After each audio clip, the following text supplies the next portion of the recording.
Thank you so much, Maisha, for the introduction, and welcome everyone. It is my honor to introduce to you all our extraordinary TJE Center practitioner in residence, Anthony Weeks.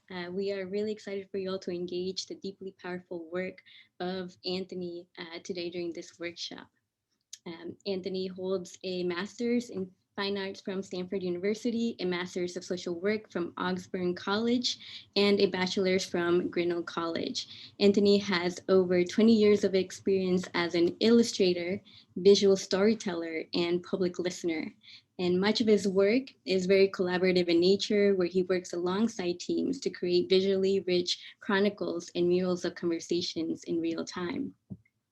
And his real time murals are centered in documentary films, which have been screened nationally and internationally. So please make sure to check those out. And in 2011, the US State Department selected Anthony to travel to embassies and consulates abroad for the cultural exchange program, the American Documentary Showcase. His rich visual stories are also illustrated in numerous books, such as In the Next Smart, How to Thrive Online, Drawn Together, and the Visual Facilitator's Field Guide. You will not be able to get enough from this workshop, so make sure to check those out, look into those additional resources as well. Highly recommended. And so we are really eager for him to share some of the invaluable and thought provoking insights to support you all in your journey towards being an intentional, observational, and conscious public listener.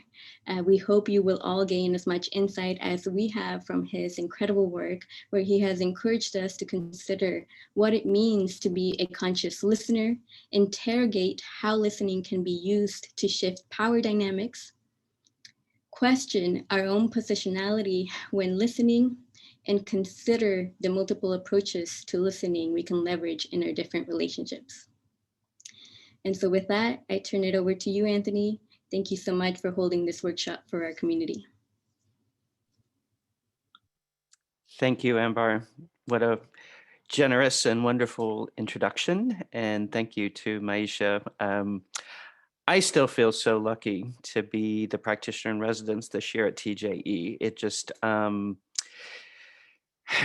could go on and on, but it's a treat to be in a community of people who are already doing such important and deep listening work, and the fact that they have placed value on listening by inviting me to participate with them just to me is impressive, because it shows that listening is one of those competencies that they hold as valuable, and that they're inviting you all to um, be in conversation about. So I won't give too much more in terms of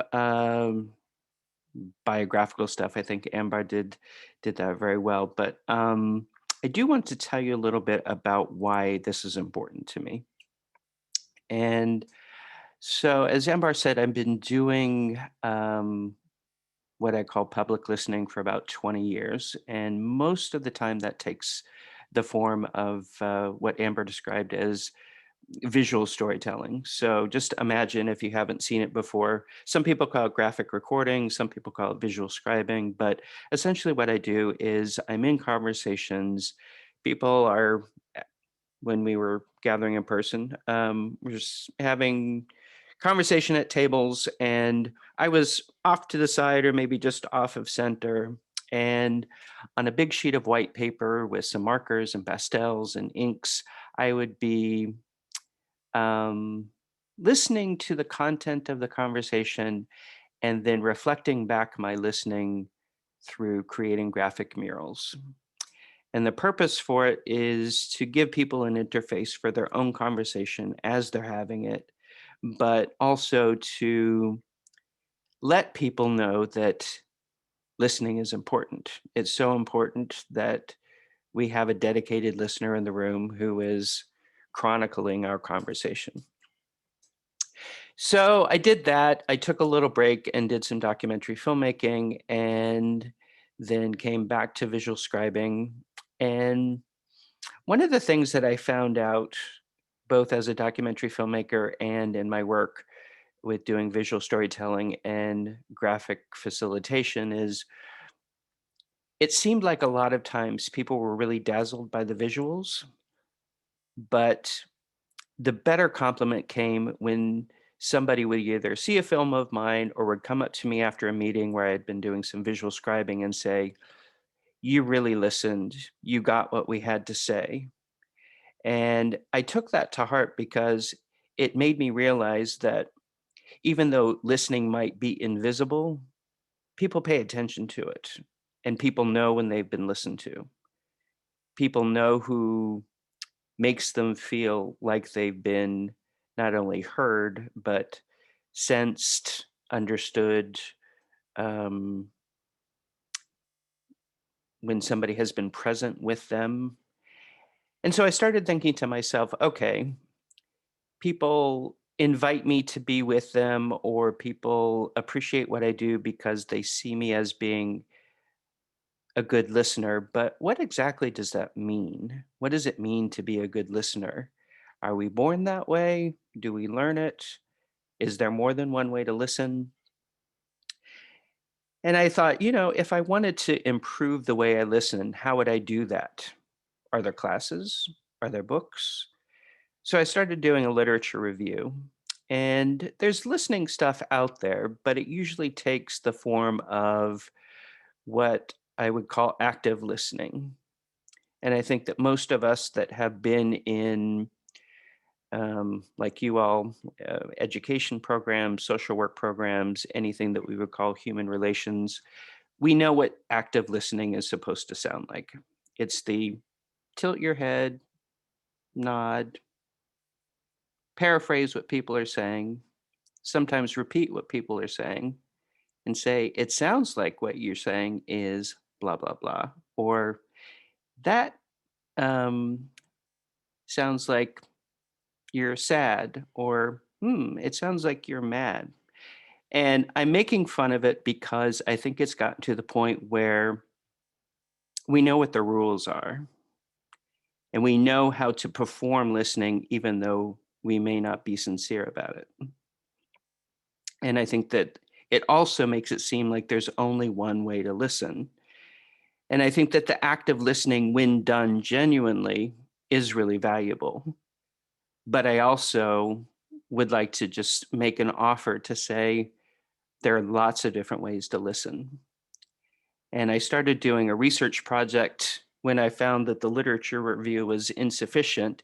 And I just started calling up people and sending emails to anybody I knew who was a listener, um, people who were worship leaders or faith leaders, people who were psychotherapists, people who were marine microbiologists, people who were physicians and nurses, people who were documentary filmmakers, people who were artists in other media, journalists, police officers, activists. I mean, by now I have about 150 interviews in the can, and each time I interviewed somebody, I learned something new about what it means to listen. So all of that background is kind of feeding into what we're going to do together today. I'll say right off the bat, I cannot teach you how to listen. And you already know how to do that. You already know how to do that because of your education, because of your families, because of your life experiences, because of your traumas, because of your histories, because of your interactions and relationships. My job is to help you to become aware of what kind of listener you are.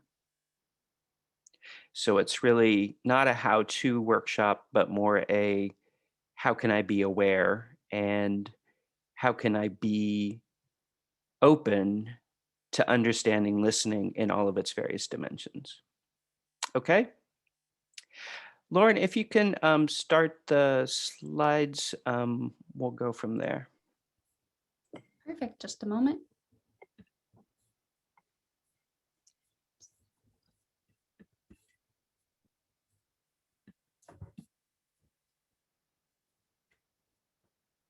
Hold on.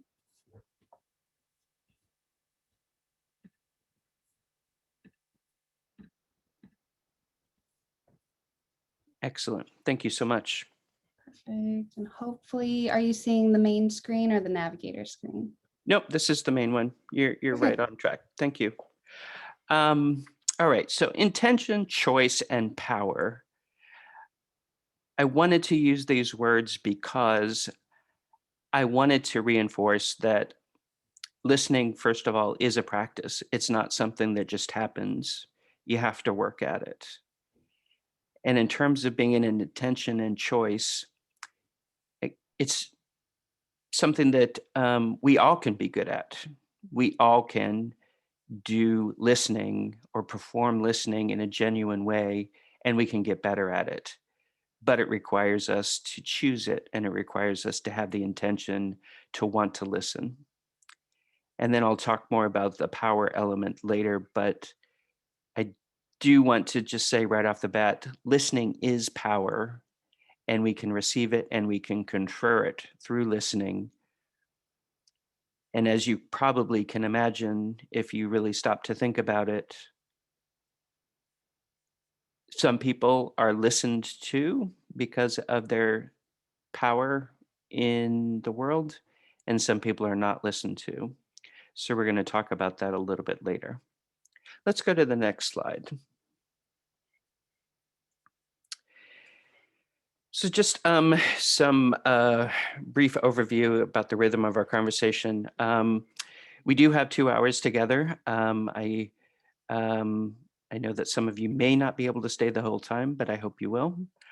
We're going to have times where I'm going to be delivering some content, but I'd also invite you to, if you're predisposed to doing this, maybe write some things down in a journal or in your notebook. We'll have some time where I just invite you to um, think of something on your own in reflection, and then we'll also have some questions for inquiry in which you get to interact with other people here today in small groups. There will be time for open forum conversation as a large group, but since we have a fairly big group today, if you do have questions or comments, feel free to put them in the chat, and then hopefully I'll see that and we can open the space for you to speak. Next slide.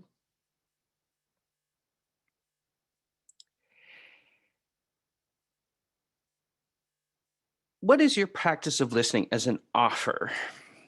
I think when I say as an offer, it kind of ties in with the intention and choice element where we're not always listening as something that's taking away from or listening so that we can get something.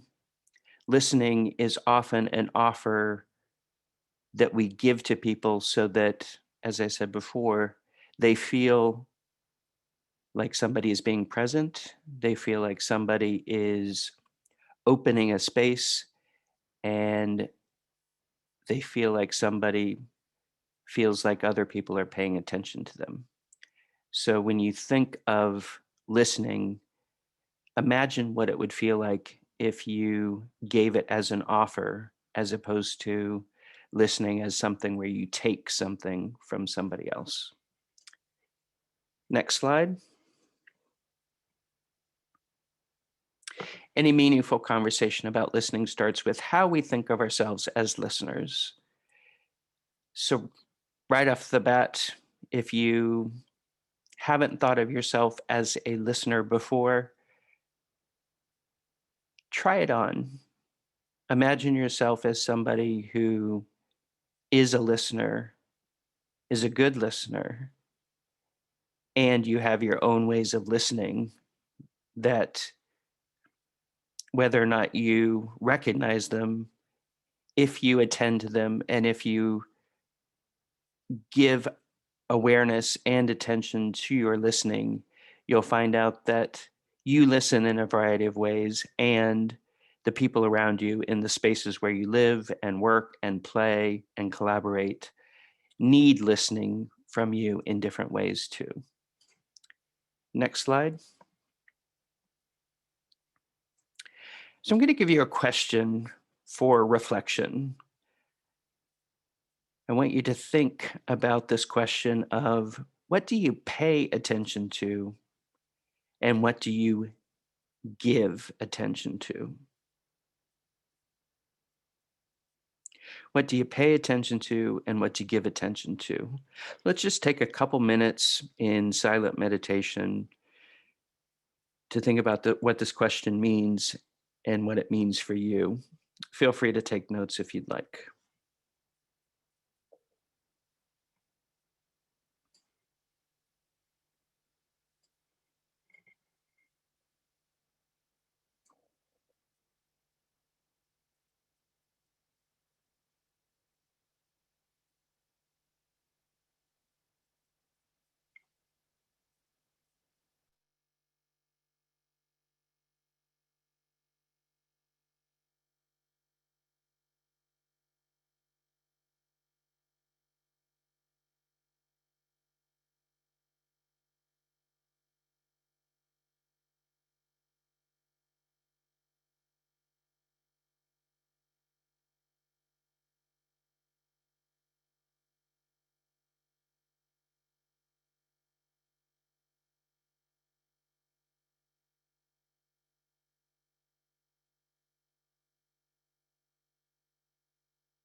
And Lauren, if we could advance to the next slide. In your reflection, think about what is the difference between paying and giving attention, and how does it affect your listening? And if you feel so moved, feel free to type a response in the chat.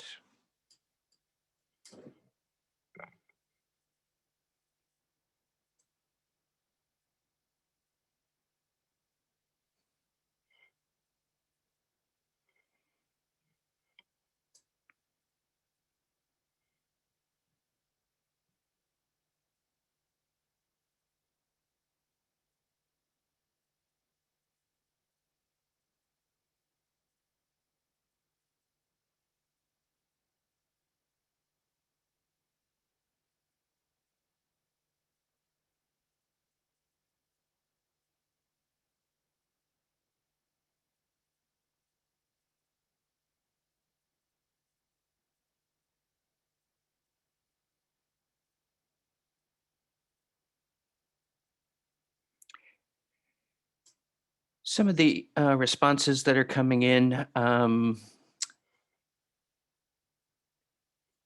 giving attention feels like it's more about sharing, generosity, reciprocity. Paying attention might feel more passive or observational. It might be something that you have to do versus what you want to do. More of a commitment and focus. A whole body experience might be giving attention.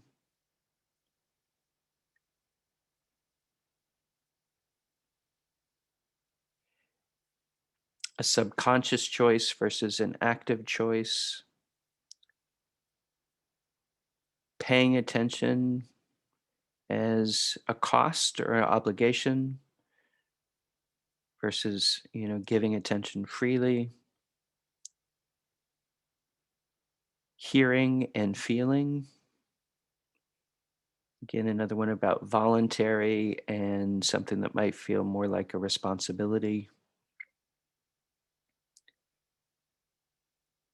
What catches your attention versus what do you give your energy to? Owing attention, giving attention as an act of love. I bring this question up at the beginning just because I think that there is a very close linkage between listening and attention. Next slide.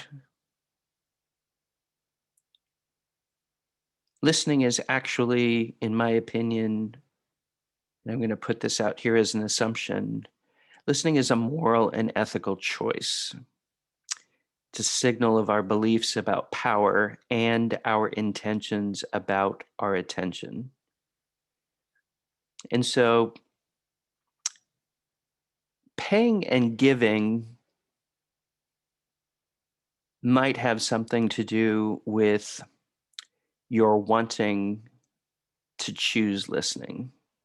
If you feel like it's an obligation where you have to listen, even if you don't want to, versus if you want to give of yourself as a listener, it may have some bearing on the way that you think about listening as a gift versus an obligation, listening as an act of love versus an act of having to.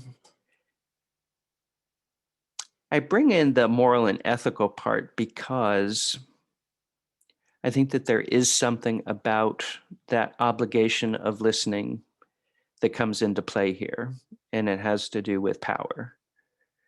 Who do we listen to? What does that say about our beliefs about power and who deserves to be listened to? What is our moral and ethical responsibility to listen to people who are hard to listen to? And what are the values that feed into our intentions and our choices about where we focus our attention? So ethics are more community-based. Ethics are a set of morals based on what a community says is right. Morals are more rooted in your individual personal beliefs about right and wrong. And this is important because we can have moral beliefs about listening, which are very much about who we are as individual people. And then ethics are more community-based. So if you think of a community as being the place where you work, there might be an ethical belief that everybody needs to be listened to, even if it's inefficient, or everybody deserves to be listened to, even if they have different ranks or different statuses in the organization. Other ethics in other organizations might be listening is something to be earned. It's not something to be freely given away.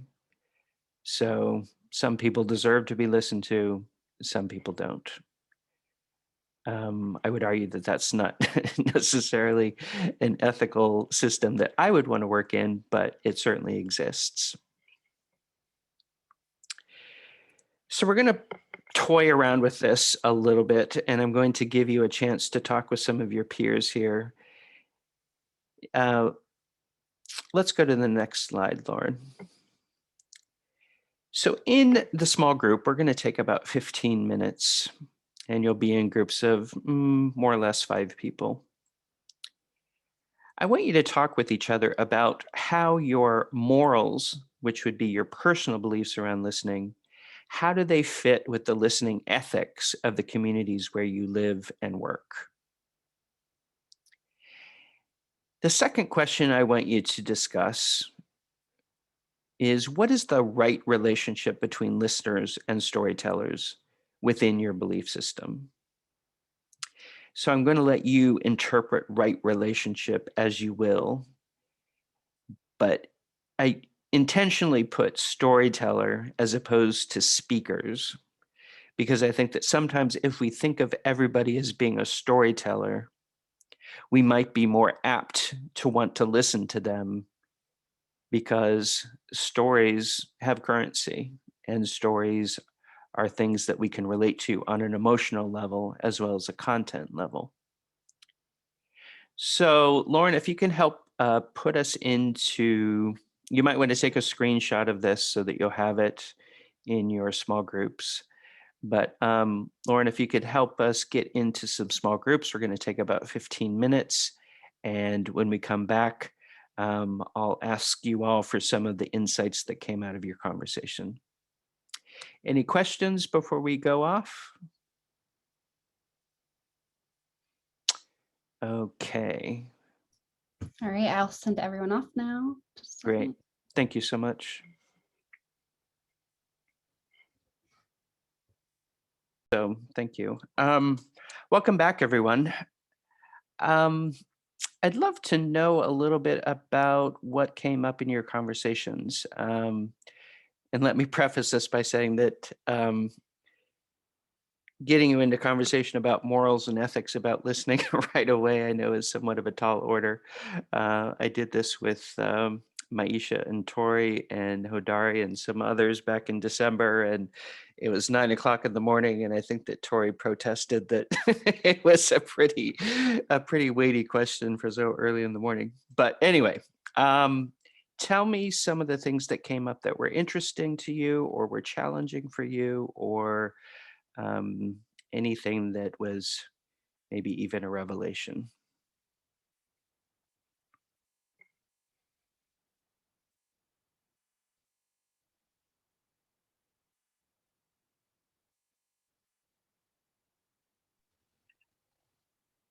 All right, and I removed spotlight, so anyone, you're welcome to unmute yourselves and speak if you'd like as well, or put thoughts in the chat. So I was impressed with the idea that about, I believe, Anthony, that you mentioned this idea that sometimes we're caught up in rehearsing what we're about to say, so we're not present in the moment and really listening. And a couple of us in our group said, yeah, that's me. And Ashley made the comment, I wrote it down, can we retrain ourselves regarding listening practices in growth in that way? That struck me. Yeah. So that performative listening, where you're listening only to wait for the next opportunity when you can speak, versus really being present and thinking about listening as an offer, as opposed to the thing that you do between the times that you're talking.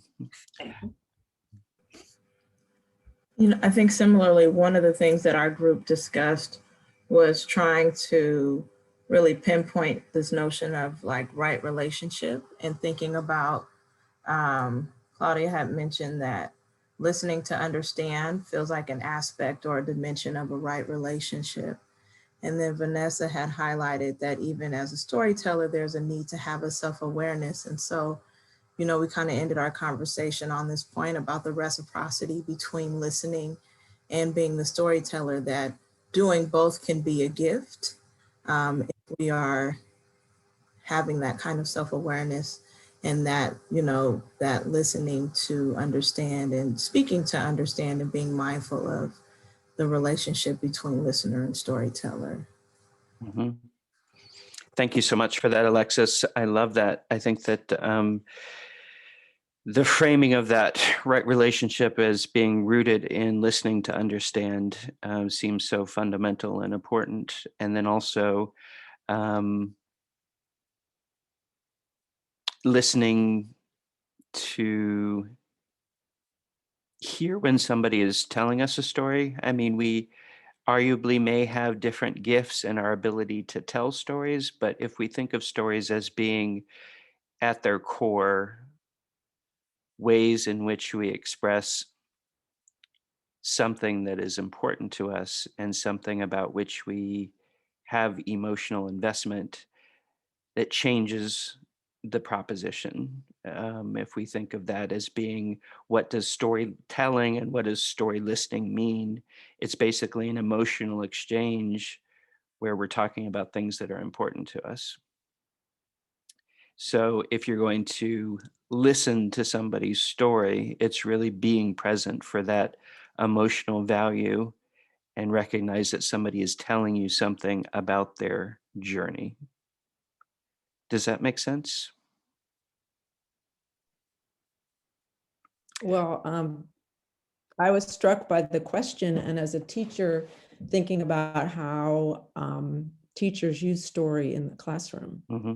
and how it's often used as a vehicle to develop relationships with students. And I think it's something that teachers aren't always fully aware that those favorite stories that they may have are telling their students something about themselves. And what do they want to communicate about that authentic self to their students is something worth considering. Fantastic. Thank you, Rebecca. I love that. And I love that stories are given space in the classroom. I think that that is so important. And it also changes, as some people have already said, it changes the proposition of the teacher standing in front of the room and students listening to something that feels more reciprocal and something that feels more of an exchange. Anything else? Hodari, I see your comment in here. Do you want to unmute and tell us a little bit about what you were thinking there? Just kind of an equation, a little bit of like listening as an exchange, as a dialogue. I don't necessarily think, at least for myself, from my own experience in schools, I wasn't taught to use my mouth as much as I was to use my ears. So it's more like a sit down, shut up, and learn type of environment. So the lessons that I learned about listening as an exchange would have come from interactions with elders, with my grandparents, with people who would say those old, Maisha brought up, closed mouth don't get fed, was like something that, I heard a lot growing up. So it wasn't just about listening, but it was also about making a contribution, having something to say, not being so open to everything that you're hearing that you never speak back to it. So, yeah, reflecting on. Thank you, Hodari. I'd like to echo what Hodari was saying from two of folks in my breakout room, Shema and Jenny, and they both brought up the influence of culture. And similar to what Hodari was saying, the impact of elders, of how we listen and the respect that we have. I know they talked about being from Korea and the Middle East and how that really influenced the way they engaged in listening and the ethics around listening. So culture was brought up in our breakout room, and just the way we engage in listening. Thank you for adding that, Tori. That's so important. It's huge. I think the cultural dimensions of listening make all the difference, and it underscores that there really is no one right way to listen, because we all have different prescriptions and rules and ideas and role models from where we grew up and how we grew up about what listening means. And you brought in the word respect. I think that we can think of listening as showing respect in broad terms, but I think it also requires some work about what does that look like in practice, depending on the context.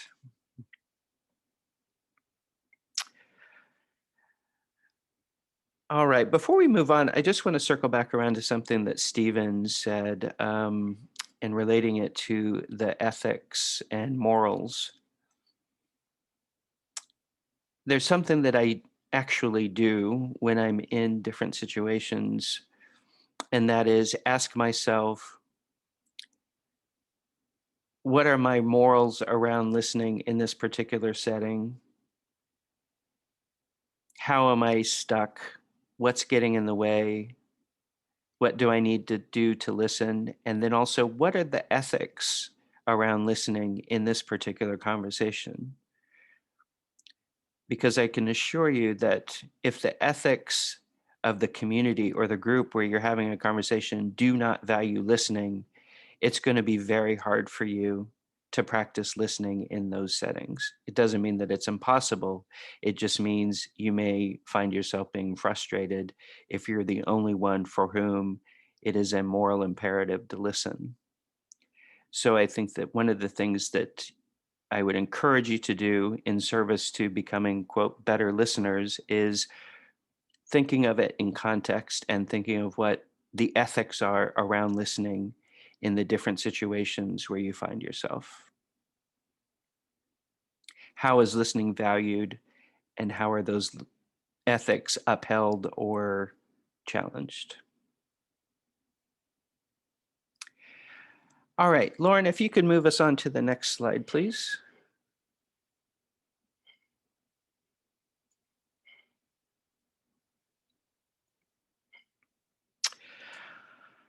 All right, position. Where am I as a listener?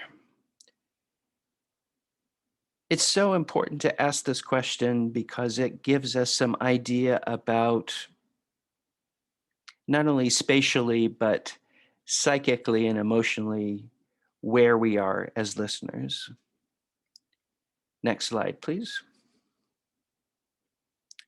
So some thoughts about position as a listener. It's spatial. I mean, just think of if you're in a classroom or if you're in a meeting room or if you're having a facilitated conversation, what are the ways in which listening can happen that are both about hearing, but also just about, can we see each other clearly? Is it comfortable? Are we able to listen to each other because it's a comfortable space? Position can be dialogic, meaning, with whom are we in conversation and how is that conversation taking place? It's about values and purpose. Comes back to what is a way for me to be a useful listener in a particular context? Am I listening to give advice? Am I listening to create empathy? Am I listening to open a space for somebody to talk something out? And it also comes back to values, ethics, and morals, which is, do I value listening, or am I acting like I'm listening, but I'm really kind of annoyed by the obligation? Position can be about identity, and that has innumerable dimensions. It has a lot to do with the thing that follows, which is privilege, status, and power. How do we confer power through our listening? And also, how do we lift people up? And how do we receive listening in different contexts? Do we notice if we are the only one being listened to? And do we notice if somebody else is being completely shut down or not listened to? And finally, it's about intention and impact. We may have all good intentions about listening, but do other people feel our presence? Do other people feel like they're being listened to? Next slide, please. So along with position, I wanted to bring in this word acoustics. And the acoustics word gained particular resonance for me when I was doing my research project about listening. And I was interviewing somebody who was a designer of concert halls and performance spaces in which the audio component was super important.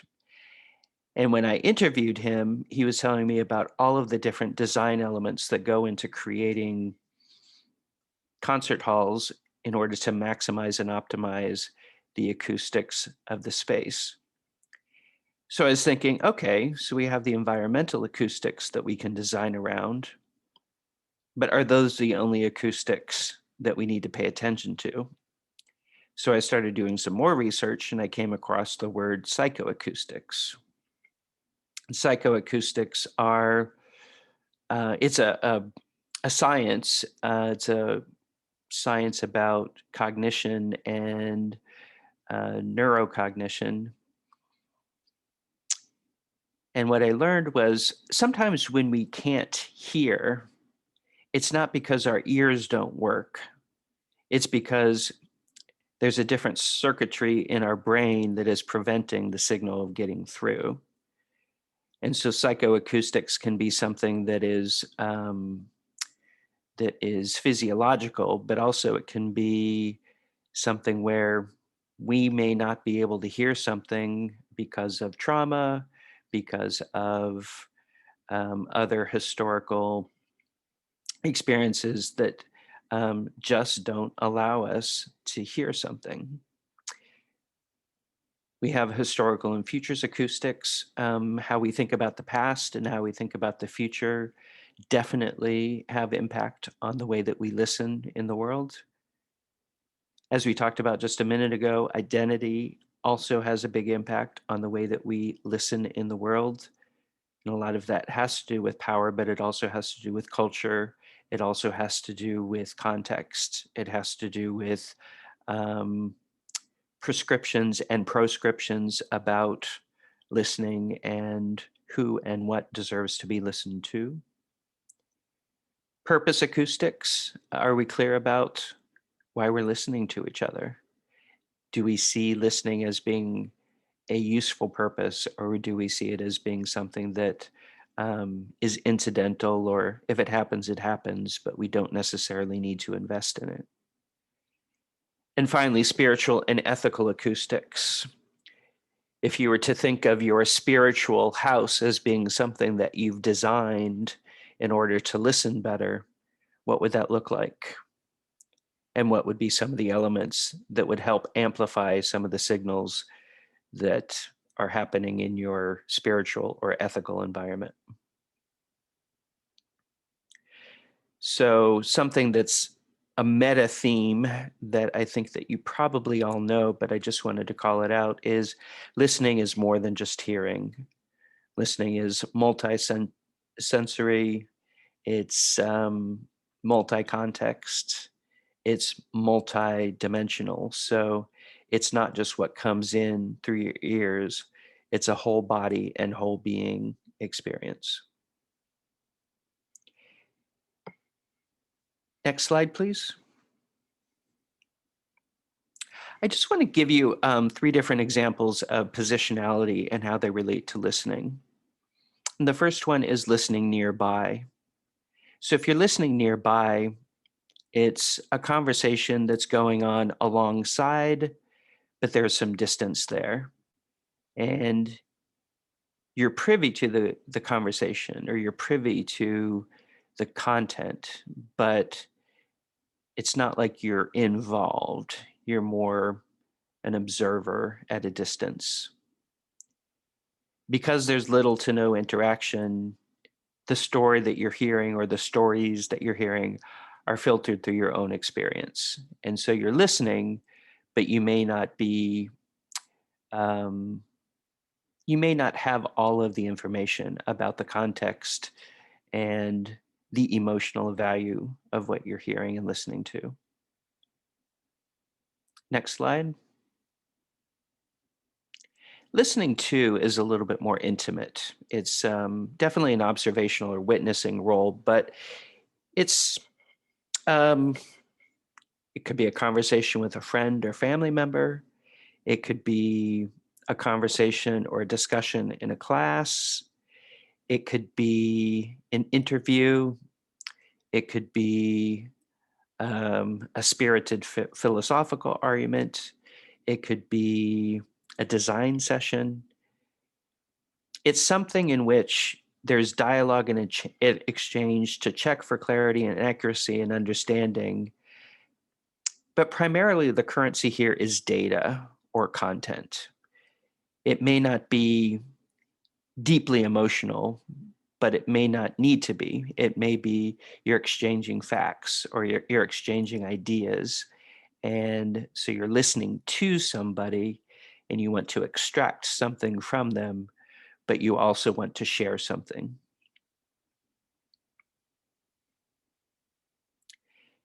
Next slide. Listening with is a deeper level of listening. Doesn't mean that it's better. And it also may not always be the appropriate or optimal type of listening for the situation. Listening with is essentially listening in service, because you're listening with somebody else in order to find out what's the mission and what are the values that support this conversation or support what this person is saying. What's the emotion of the conversation? How do I tune into that? Listening with is also listening for those in-between spaces and the connective tissue that give us some ideas about, all right, these aren't just stranded data points that somebody is offering here. There's something that ties them together, like a story. And often it's the emotion that is the connective tissue, that is that's the in-between space between these pieces of content. Oh, I have a typo there. Sorry. It's listening should equal hearing, not heeding. Hearing, sensing, and awareness of position. So it's not just hearing, but it's also using all of your other senses in order to apprehend, what is this person telling? How do I stand beside them or sit beside them in order to figure out what's important? And am I aware of my position vis-a-vis this other person or this other community? And this again brings in, is my role here to listen with empathy? Is my role here to give advice?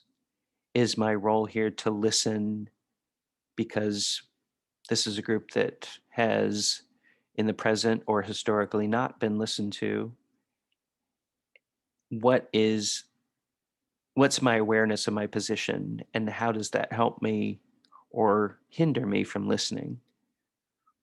Listening with is highly collaborative. It's very much a give and take, a back and forth. Even if you're not saying anything, it's an exchange of energy, it's an exchange of intention, and it's an exchange of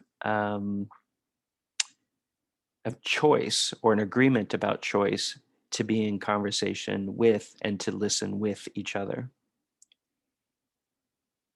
And finally, subjectivity can be an asset here because you may be able to offer something from your own experience or your own opinion, your own frame of reference that may let somebody else know that you're listening or that you're trying to listen, as opposed to just being what we call the fly on the wall or the objective listener. I mean, objective listening, I would argue, doesn't happen because we all have our subjectivity that we bring to our listening, but it's how we use it that makes the difference. Do we use it in order to make a connection, or do we use it in order to filter out what somebody else is trying to tell us? Next slide, please. So let's do one more breakout. And in this breakout, I'd like you to think with your peers about this question of positionality. When can you change your position? I mean, obviously, if it's environmental acoustics, you can get people closer together, you can use a microphone, you can get better speakers. But with the other positionality and acoustics that I offered before, how can you change that? And maybe even before you get to that point, how are you aware of it? How do you assess your position and acoustics in the world? how do they help you to listen, or how do they get in the way? And if you need to make some changes, are you willing to do that? So we're going to go back out into breakouts for about 15 minutes, and then we'll come back, and I'd love to know what you have to say. So we'll see you in 15 minutes. All right, everyone should be back now. All right. Welcome back, everyone. What did you learn in terms of positionality and whether or not you can change your position and your acoustics?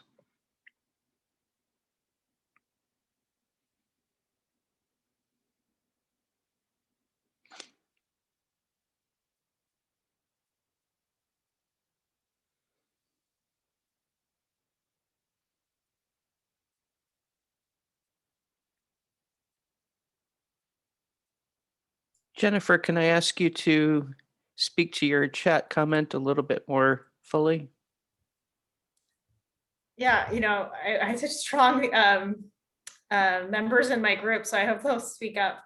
But that was like, if I had to take the 15 minutes and summarize, it was just like, I think we really realized how intentional it is that you have to be when you're listening to somebody or in that conversation, like coming into the conversation and staying in it.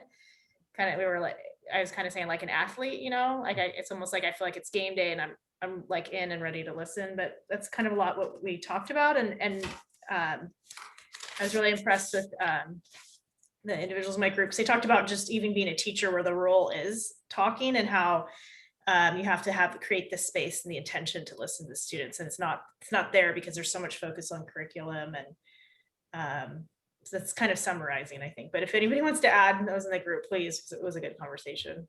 Yeah, thanks for that.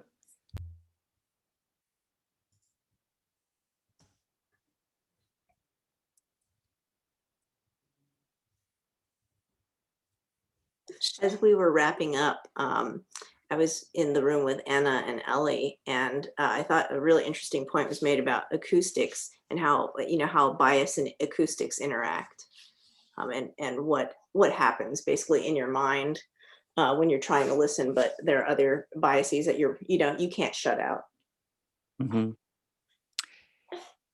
Yeah, I think that that's an excellent synonym for acoustics is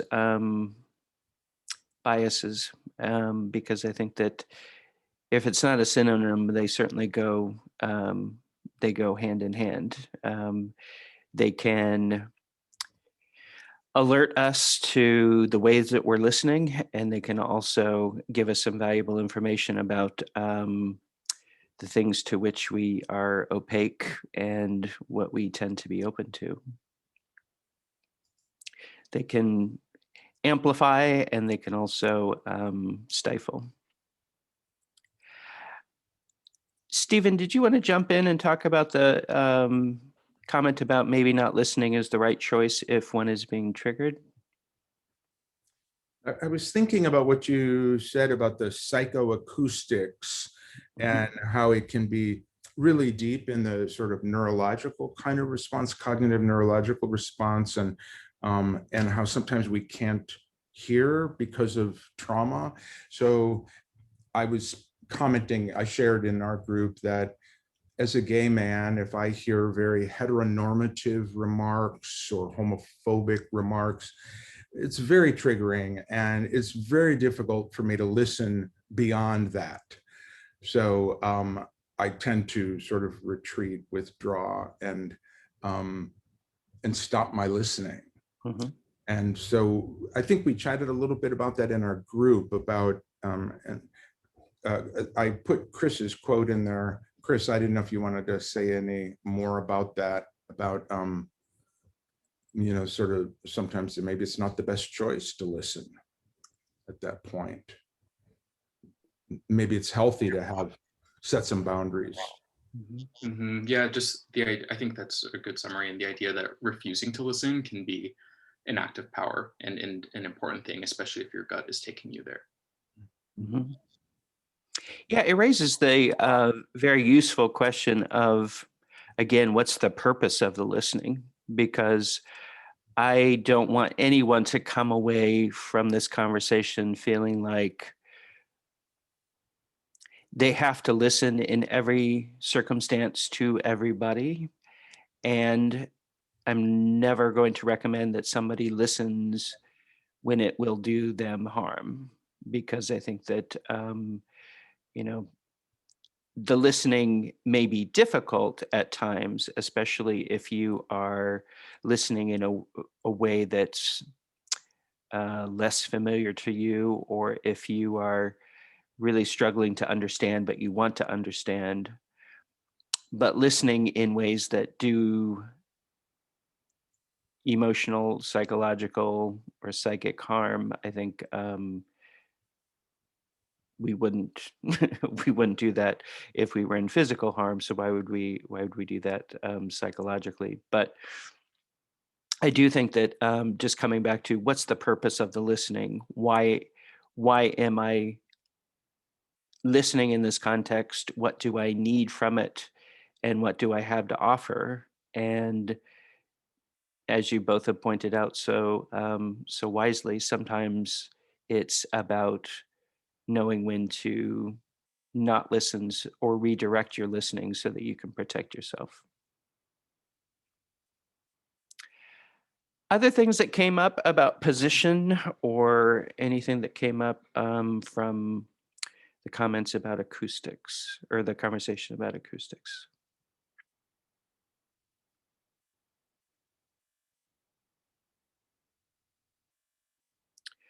Okay, let's move on. Lauren, if you could put up the next slide, please.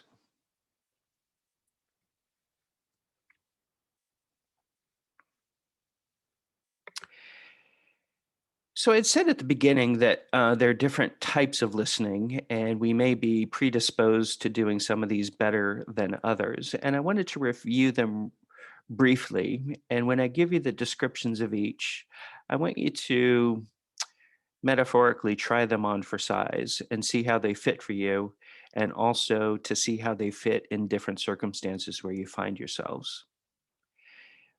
And these are our listening categories that came out of my research. And when I started getting a critical mass of stories, it seemed like there were some types or taxonomies of listening that seemed to be emerging from what I was hearing. So these are not set in stone, but these are kind of working models of listening that I just wanted to share with you.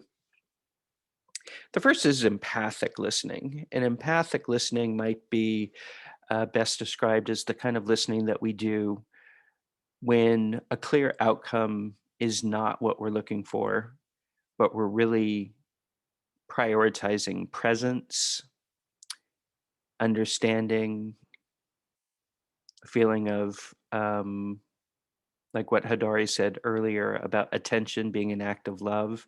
I would say empathic listening is really grounded in that expression of I'm listening and I'm paying attention out of love, even though I may not have a particular goal in mind about what the listening is for.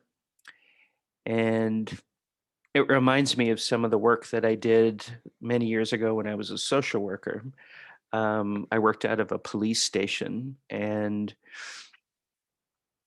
it was part of a pilot project in Minneapolis. And it was really, it's kind of funny because it was a precursor to the conversation that's going on today about redirecting some police funds into other kinds of community supports. But anyway, the project was essentially to get police out of the business of being social workers and to allow social workers to be social workers. And so whenever there was a call that came into the office that was around intimate partner violence, child abuse and neglect, psychiatric crisis, family disputes, or things like that, then they would send one of us social workers out to do the assessment. And of course, social work being social work, there were things that we needed to do in terms of finding out particular bits of information. But in some ways, as one of my colleagues put it at the time, the listening is the work. And so it was really empathic listening at its most operational, because sometimes it was nothing more than giving people the experience of being listened to and being heard, because chances are they hadn't had that experience before. And I've also, in the course of my research, talked to a number of psychotherapists who have said similar things, where sometimes the listening is the work. The listening is the reason for the session, not to get to any particular outcome or goal, but giving people the chance to be listened to and to open that space so that people can say what they need to say. Now, this is different than transactional listening, because transactional listening tends to have a particular goal. For example, think of a 911 dispatcher. The 911 dispatcher is not going to cast a broad net and say, tell me about your childhood. They are going to ask some specific questions so that they know what kind of help to send, what's currently going on, and what would be the most effective intervention. And so empathic listening tends to be more of an opening, whereas transactional listening tends to be more targeted or more focused. That's not to say, however, that transactional listening cannot have an emotional or an empathic component. If we had had more time, I would love to play you some recordings of the Scottish equivalent of 911. I am failing to remember the numbers, but anyway, it's the first responder network in Scotland. And there's one in particular that is about a young boy whose mother had apparently had a stroke, and he is calling to try to get some help. And it's a beautiful recording because the person is getting information and is quite strategic about asking questions, but at the same time asks them with this incredible warmth and this incredible regard. And so it's really a good combination of empathy and transactional in the same conversation. Now, emotive is that type of listening where you're listening and you're showing listening by the way that you respond or react. And so it might be something like you're starting to tell a story about a time where you got cut off on the highway by another driver. And the person telling the story is expressing how frustrated they were, how angry they were, how annoyed they were. And so the way that you choose to let them know that you are listening to not only the content, but the emotional importance of this conversation is you say, oh, I know exactly what you mean. I just had that experience last week. That is so frustrating to have that happen. I feel you. I know what you mean. And then the other person says, yes, exactly. And so then you have this back and forth and it becomes a conversation, but you're demonstrating that you're listening by emoting your reactions to what the speaker is saying. Now, this works differently in different settings because sometimes people see that as interruption. And depending on the context, depending on the culture, depending on the history or the particular rules of conversation in that context, some people don't want that kind of emotional feedback. It's like, no, let me tell my own story. But in other settings, it's the way in which somebody shows or demonstrates that they are listening, is reacting and sharing that emotional space by giving you feedback on how your story is having an impact on them. Social listening is listening that we do in groups.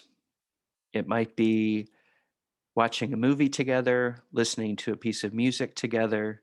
It might be,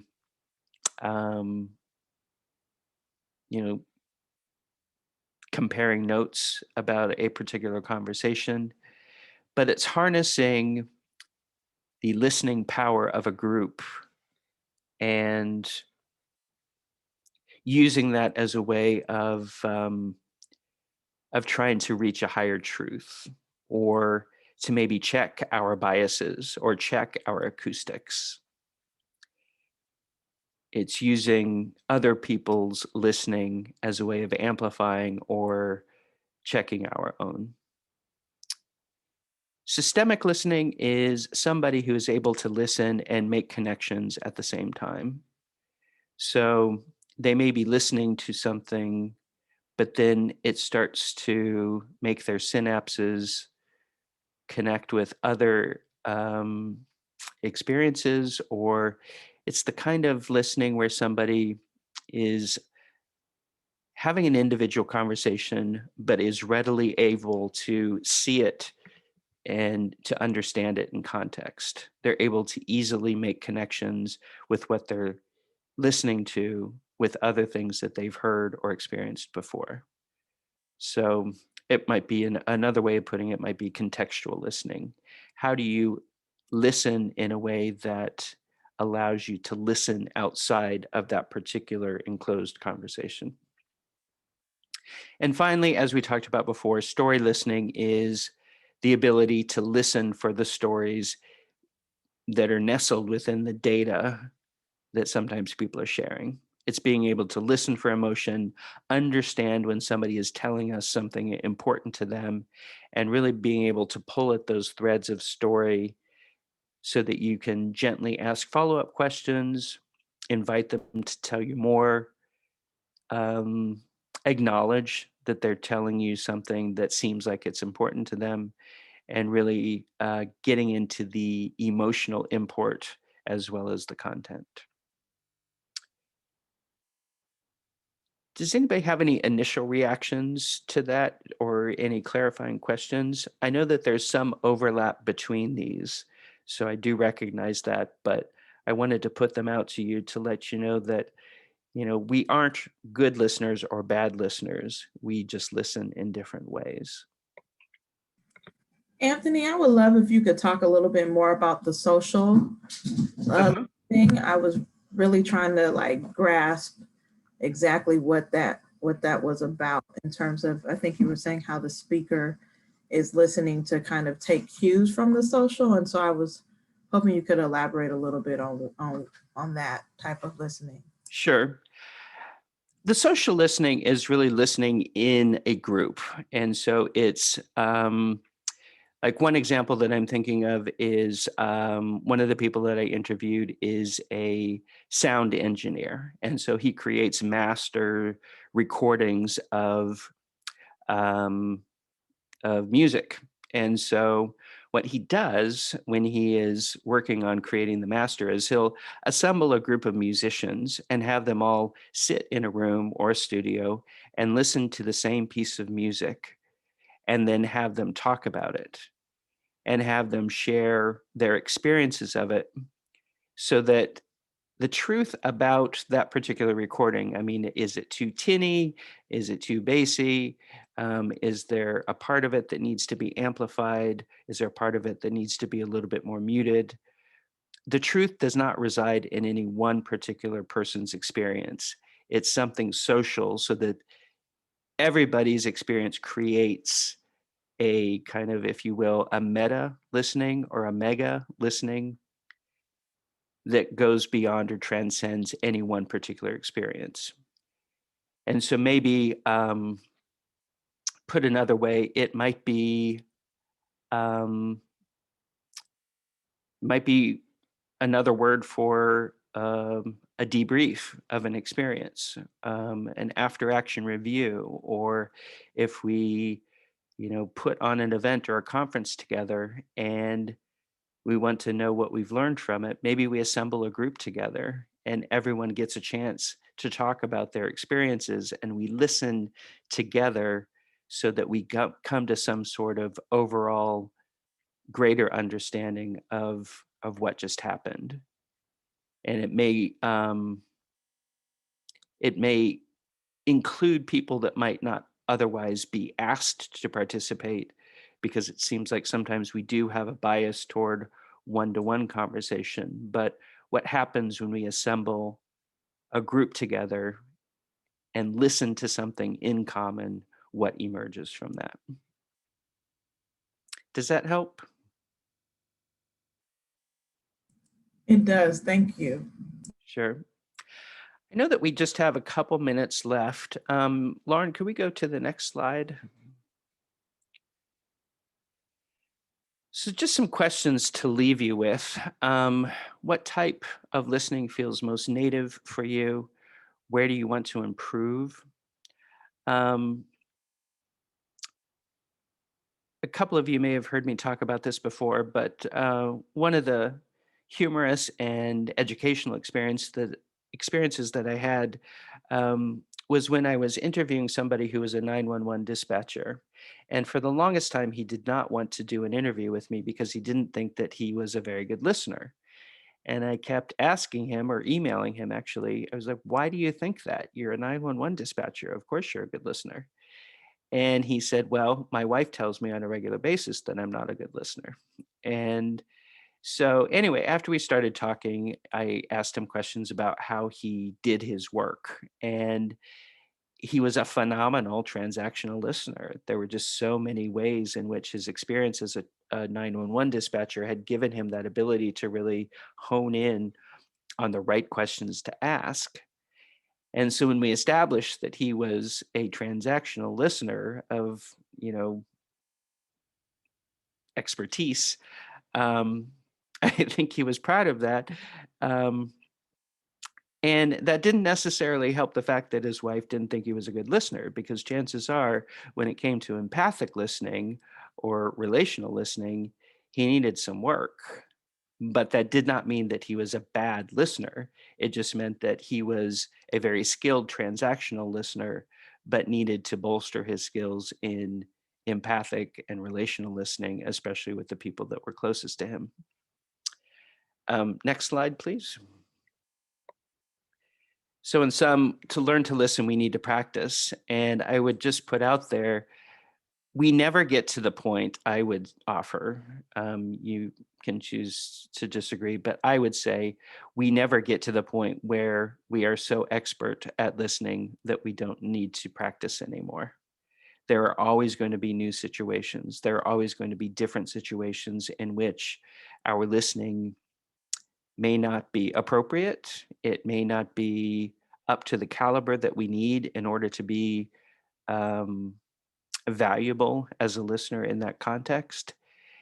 And the world changes and we change. So assessing our acoustics and assessing our abilities on an ongoing basis, I would offer, is the challenge that we need to practice, and we need to be aware that listening is something that changes over time. Next slide, please. So one question I would leave you with is, if we're going to practice, and if we're going to acknowledge that the learning to listen is a lifelong endeavor, how do we listen to the people that are listening really well? Doesn't mean that they've stopped learning either, but are there people you look at or are around or you experience and you think, wow, when I'm with them, they make me feel heard, they make me feel listened to, they make me feel loved, they make me feel important, they make me feel attended to? Or if you see them in other settings where maybe you're listening nearby and you're watching them or observing them, but you notice that the way they listen creates an energy in the room that you can't quite put your finger on, but you know that there is some transformative listening going on. It's important to pay attention to that, because you may be able to learn how to listen through books or through trial and error, but sometimes it's really paying attention to the people who listen very well and noticing what they do and noticing how they act and also noticing how they make you feel. Let's go to the next slide, please. So in our final, let's say 3 minutes, are there any outstanding questions that you have? Any lingering thoughts? Anything that you want to put out there before we close?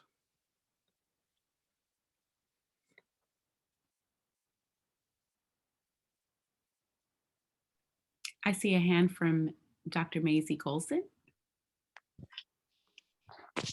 Hi, Anthony. Thank you so much. I have really appreciated this. I was just wondering if you could speak a bit to how, I know most of what you've been talking about is social listening as we interact with others. And I just wonder about how we listen to our own inner voices and what you've learned about how we listen to ourselves. And what are some of the scripts and practices maybe that we get out of our own heads, our own sense of performativity in conversations, or how do we listen, notice ourselves, but also stay connected to the people that are with us? Thank you so much. You're welcome. Thank you, Maisie. That's an excellent question. And it reminds me again, and you'll notice that I have a lot of listening heroes and champions. And so I like to refer back to them because I've learned so much from them. And one of the people that you've made me think of is my friend David, who is, he was trained as a Jesuit priest, but he's also, he got his PhD in organizational psychology and is a masterful organizational and leadership consultant. And one of the things that he told me when I interviewed him was he talked about inner space and outer space. And it's not outer space as in the moon and the planets, but it's the way that we listen out here with other people, and then the way that we prime our inner space, which is in here, in our guts and in our minds and in our spirits. And he talked about some of the ways in which he does that for himself. And he said that sometimes he needs to take a break from things like news and from, from conversations, whether they're difficult or not, because he needs to prime that inner space to be able to listen again.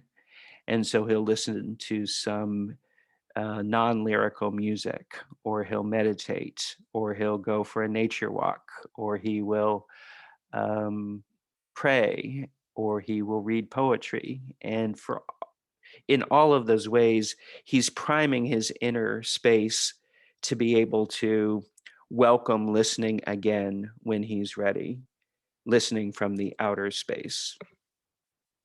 Another example that I'm thinking of is a friend and colleague named Maya, and she is a very accomplished film and video editor. And she does a lot of documentary work. And one of the films that she edited was the film called Restrepo, which was about a year in the life of a platoon in Afghanistan. And there are points in the film where it can be pretty brutal. There's a lot of heavy emotional content and also some violence. And so if you can imagine, Maya sat with a lot of that video and audio for months as they were editing the film. And without a doubt, it took an emotional toll, because if you're sitting in a dark editing room and you're listening to that content day after day after day, it's hard not to let it affect you. And so Maya turned me on to this idea called unlistening. And so she worked in Manhattan, but lived in Brooklyn. And every night after she left the studio, she would get on the subway. And like David, she would listen to non-lyrical music. And sometimes it wasn't even music. Sometimes it was just ambient sounds. And she would keep her headphones in when she walked home. And she and her husband had an agreement that when she came home, they wouldn't talk to each other for about a half hour to 45 minutes. And she didn't watch TV. She would just kind of make that transition. And it was a physical, but also a psychic transition from work to home. And then she would tell Max, okay, I think I'm ready now. And then they would have dinner together and they would talk. And for her, that process of unlistening, where she wasn't listening to any kind of stimulation, it was so important to her because she needed to prime that inner space so that she could go home and get out of being Maya, the film editor, and being Maya, the family member. And she needed to have that transition to be present, to be able to listen. And so these are but two of many, many, many different ways in which you can prime that inner space. But I completely appreciate the question, Maisie, because I think it's so important to be tuned into that self-listening inner space, as well as the listening outward and being of service. Because if you can't be in service to yourself, then you may not be able to listen effectively to others. It sounds kind of cliche, but I do believe it's true. But part of the challenge would be to understand what that unlistening feels like for you, and also understand what priming that inner space feels like for you as well, because we all do it differently and there's no one right prescription. I have one last very quick question, Anthony. You have collected all of these interviews from all of these different listeners, and every time you tell the story of the different kinds of listeners you spoke with, I am just like salivating over the thought of a collection of these stories about listeners, a podcast series, something, give us something. I just want to know, what are your plans for sharing out? Because you've been collecting this data. It's so powerful to learn from and with you about it. And I'm just wondering, what are your plans with that data outside of your workshops? Oh, it's a great question. And it's a useful kick in the shorts to actually do something with it and organize it, because I think that there are a lot of threads of continuity that run through the interviews, and there are things that have come as larger nuggets of learning that that would be useful. I have written some articles, but I think ideally I would like to write it as a book, because I think that the way that I've organized it in my head thus far is that initially I was thinking, all right, let's write about all of the faith leaders. Let's write about all the psychotherapists. Let's write about all of the organizational leaders. But then I was like, no, that doesn't make sense, because what I'm really curious about is how a biologist thinks or listens like a dancer, who listens like a rabbi, who listens like a shaman. And so being able to do some of that weaving and cross-pollination, I think would happen much more effectively in a book than it would in another format. So I will only tell you, stay tuned. I'm on it, but but yeah, I think that I've gotten so caught up in research mode that I haven't really spent as much time in content synthesis mode. I know that we are at time. I would love to talk more, but as you saw, and I will put it in the chat here, if you do have questions, feel free to reach out to me. I would love to chat more. Oops, I sent that to the wrong space. It is www.thepubliclistener.com. And so feel free to reach out if you have further questions or comments. Also, if there is a subset of you who would like to do something that would be a deeper dive into any of these topics, whether it's a professional affiliation or just a group of people that want to pursue this in more depth, I would be happy to talk more about that too. But thank you so much for being with me. It was delightful to see all your faces and to hear your comments. And thank you, Maisha and Lauren and Amber and TJE for your ongoing graciousness. Wonderful. Thank you so much, Anthony. We Thank really you, Anthony. you, and as you can see in the comments, we just echo how much we appreciated this session, how much we appreciate you giving us the tools to begin to be more intentionally regards to our practice of listening. So thank you so much, Anthony, for always providing these deep, profound questions and insights that we can now go ahead and continue to engage in and also share with other folks as we change and are interact in our different ways with our listening and our storytelling. So thank you so much, Anthony. And thank you so much to everyone for joining us and for taking this time to be part of our community for today. And wishing you all a wonderful weekend. Thank you so much, everyone. Thank you, Anthony. Beautiful. My pleasure. Thank you. So Great beautiful. and Maisha, great closing question for Anthony. I thought I was thinking the same thing. We're going to work on it. We're going to work on it. Yeah.